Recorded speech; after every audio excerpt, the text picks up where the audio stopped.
On a parlé aussi de la Nièvre, mais à Las Vegas, cette fois, à l'occasion du grand rendez-vous américain des nouvelles technologies. C'était au début du mois de janvier. Des représentants de l'agglomération neversoise, mais aussi de start-up locales étaient sur place.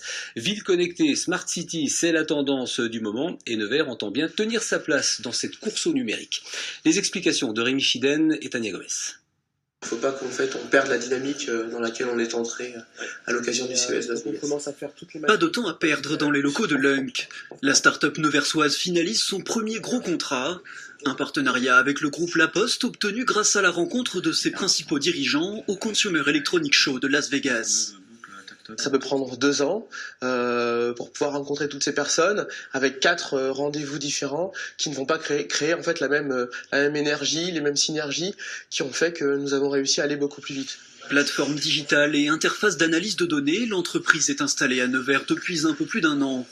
Avec une vingtaine de salariés, elle a trouvé ici un environnement favorable pour continuer à se développer. Il y a un écosystème aujourd'hui qui est en train de grandir, de mûrir, ce qui permet aujourd'hui à la ville de travailler sur son image, sur son attractivité. Nevers agglomération numérique, c'est un objectif depuis quelques années. Première ville européenne à avoir son arbre connecté, incubateur de start-up en cours d'agrandissement, centre de robotique. Des atouts pour se distinguer auprès de partenaires étrangers mis en avant par la délégation envoyée à Las Vegas. Et je vous assure que de parler de Nevers quand on a parlé là-bas, ça attire les entreprises qui vont venir nous voir. On va créer le premier salon de l'innovation des villes moyennes, et j'ai déjà un certain nombre de villes françaises intéressées que j'ai sollicitées pour y participer, des villes étrangères.